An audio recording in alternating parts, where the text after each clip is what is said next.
تماشاوان هجا میوانه که هجایه او ام بحث روشه عراقي دقالي دابكين برئيس دكتور غسان الحسيني شاليقوان مدني لزقار قلمه دكتور دماتا باجبه يجي توزان يجي كامبينها البجارتانه هندك بويرو بيشاتي نوهبون هناك ام جيرو بنج نقاش كدن ديالته سباس دكتور ام بحث روشه عراقي بكين حتى للنجف تزيد خدانين كارجان دبيجن خلقك عجيب وغريب تيت كارجهد ما داگیر دکت به پشتوانیا کسین دست رویشتی ابخوا پیش سازی العراقی گلکی کمه ده هر نبه افریج ببه او جهن تیجی تینا گرتن و داگیر کرن تو وراش چاد بینی بسم الله الرحمن برای خوای گەورە و میهرەبان زۆر سپاس بۆ ئێوە و بینەرانی بەڕێستان. عێراق بە شێوەیەکی گشتی بازرگانی بێت کشتوکاڵی بێت یا هەر لایەنێک بێت وڵاتەکە تەنها پشتی بە نەوت بەستەوە. ئێستا هیچ نەمان بینەوە تاوەکو ئێستا چاڵە چیەکی بازرگانیان پیشەسازی هەبێت ئەمانە هەمووی لە عێراقدا وەستاون و عێراق بووە بە شوێنێکی سەرفکردنی کەلوپەلە جیهانیەکان تورکیەکان ئێرانیەکان گشت وڵاتانی جیهان وان لێ هاتووە بۆ عێراق بە شوێنێک دەبینن بۆ ساکردنەوەی کاڵاکانیان. ئێمە کارگەمان هەیە بە تایبەتی لە عێراقدا بەڵام بەداخەوە ئەو کارگانش دەبینین کە دژایەتیان دەکرێت بە شێوەیەکی گشتی بە چەندین هۆکاری نادیار. ئەو هۆکارانە نادیارن تا ئێستا. بله توزانی جی که العراقی البته حتی اکل امزیقار جی دست بکەین يعني اصل خدمت گزاریه گلکی لاوازه او پیدوین روزانه کو خلق پیوستی به حقیقت بنهای ندابین کرن موچت تدابین کرن لی پیشا سازینی نه جرخانه و گلکی لاوازه خدمت گزارینی نه گل افراوش بو حتی کنگی دخل تحمل هذه قد طبعا بالنسبه بەنسبەت پارێزگای زیقار و تەنانەت پارێزگاکانی تری ناوەڕاست و باشوور بە شێوەیەکی گشتی کۆمەڵێک پرۆژە هەن بەداخەوە کە کردنەوەیان بۆ ئەنجام دەدرێت بەڵام ئەو کارەی کە ئەنجام دەدرێت بە شێوازێکی خێرایان هەر جێبەجێ ناکرێت. بەداخەوە زۆرێک پرۆژە هەن لە زیقار یان هەر پارێزگایەکی تر لە ناوەڕاستە و باشوور هەیە بۆ نمونە ڕێگا هەیە لە دیوانیە لە نەجەف دەبینین کە ئەو ڕێگایانە چەند ساڵێکە پشتگوێ خراوە و چاک ناکرێنەوە و دروست ناکرێن. زۆرێک پرۆژە هەن بۆ نمونە پردی ئیسکانی سناایی لە زیقار من پێم وایە دەچێتە ناو ڕێکۆردەکانی گینسەوە کە 15 ساڵە تاوەکو ئێستا تاو نەکراوە. زۆر پرۆژەی تر هەیە کە کارتیایدا دەستی پێکردەوە بەڵام وەستاوە زۆر بەداخەوە. بۆیە هەڵکەندنی شقامەکان بەردەوامە و چاکردنەوەیان ڕوونادا. بۆیە هاوڵاتیان گلەی زۆر لەمانە دەکەن و متمانەیان بە حکوومەتی ناوخۆی و خۆجێیەکان لە دەستداوە کە ئەو ڕێگانە تاو ناکەن. بۆ نمونە لە زیقاردا پرۆژەی بنیاتنانەوەی زیقار هەیە. بۆیە ئەم سندوقی دانراوە پارێکی ئێجگار زۆری تێدایە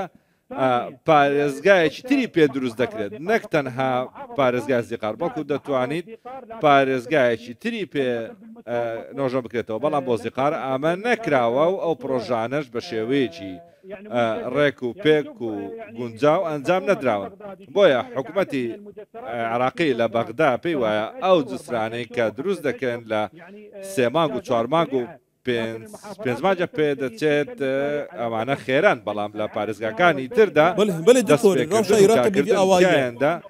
بە شێوازی داوا مرۆڤ بەرێخوا دکێتە ڕەوشە ناوەڕاست و ژێریە عێراقی يعني مرۆڤ هەزر دکە ئەڤە عێراقێک نینە ئەڤە وڵاتێک نینە کە وڵاتێکە سەربەحرە نەفتەیە بەرکە وڵاتێکی ئەفریقیە گەلێکی فەقیرە داهاتەوێ سەفرە ڕەوشاوی گەلێکی خراپە. حنی بوو ڕەوش و سایە بوو خەدەمات بۆ خەڵکی نایە پێشکەشکردن وایکە تا گوتی تێن جادەکە تێکدەن لێ ناچێکن پرۆژە دەرچوونە نیڤە بەرو تێلن بوو ڕەوش و سایە گەلو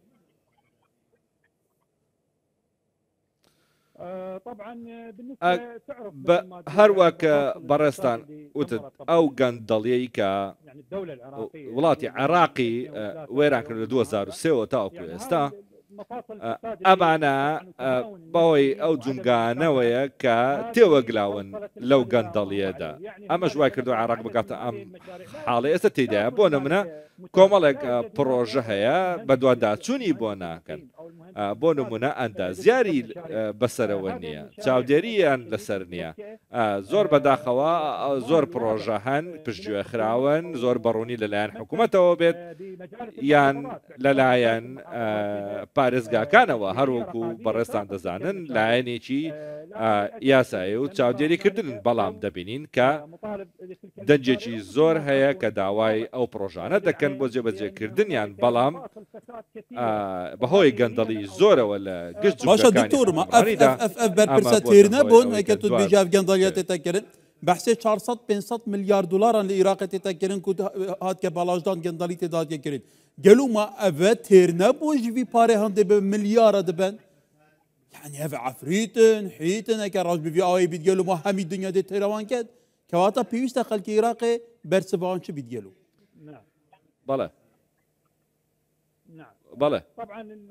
مثل ما تعرف هر وقت برستان دەزانن زۆرێک لەو پرۆژانەی کە هەن کۆمەڵێک خۆپیشاندانیان بۆ کراوە لە چەندین پارێزگادا بەهۆی کەمی خزمەتگوزاریەکانەوە ئەو حوتانەی ئەو نەهنگانەی کە جنابت باست کرد زۆر وردە و تەواو گونجاوە بۆ ئەمەش بەهۆی ئەوەیە کە ئەمانە لە پارەی حرام تێر نابن ئەمانە پارەی گەلی عێراقە و هەر تاچێکی ئەم وڵاتە مافی ئەوەی هەیە کە سوودی لێ ببێنێت و بەهۆیەوە ژێرخانێکی ئابووری پاک و بێگەردی هەبێت ئەو پرۆژانەی کە هەن بەداخەوە زۆرێکیان کە دەبینین ماوەی کارکردن تایدا 2 ساڵە یان 1 ساڵە بەڵام زۆر بەداخەوە چەندین ساڵی پێدەچێت کە نابینین تەواو بکرێن بەو شێوەیەی کە دکتۆر سەرنجە تەڕات کەشم ئەوێ بەحسی هەرێما کوردستانی بکەین توزانیژی بەردام جاریە بەغدا بۆ جەم و هەرێما کوردستانی تێتە برین ئابلوقێن ئابووری لەسەر هەرێمێ تێنە فەرزکردن لێ هەرێما کوردستانی تو بخۆشی دشۆپینی دەبێتە سەردانە هەت هەولێری کرد بە وێرێ پرۆژێن ستراتیجیک تێنە ئەنجامدان بۆ نمونایەکە پرۆژە 2 ساڵە وەختەوی هات بیتە دانان کێمتر ساڵێکە تەمام بیت و تێبیتە خزمەتە خەڵکیدا عنی باوێکە لە زوو بەس ژێرخانە هەرێما کوردستانی بەرەف گەشەکردنەکە ناوعی دچیت گەلو بوون عێراقی وسانیە گول 195 پارەی بەردەستە حکوومەتە عێراقی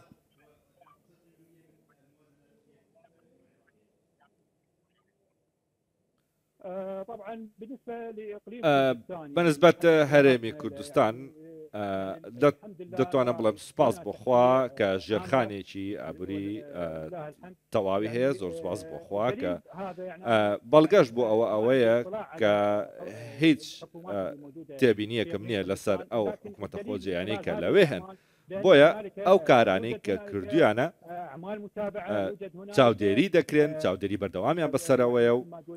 هەروەکو دەڵێن گوێ لە هاوڵاتیان دەگیرێت بۆ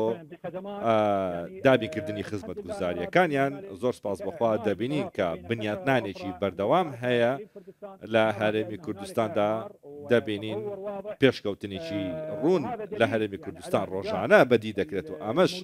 بەڵگەی سەرکەوتنی ئەوانەیە کە لەوێدا لە نێو حکوومەتە خۆجییەکان و لە حکوومەتی هەرێمن بله برز دکتۆر غەسان الحوسەینی چاڵێکوانی مەدەنی لە زیقار گەلەی سپاس دکتۆر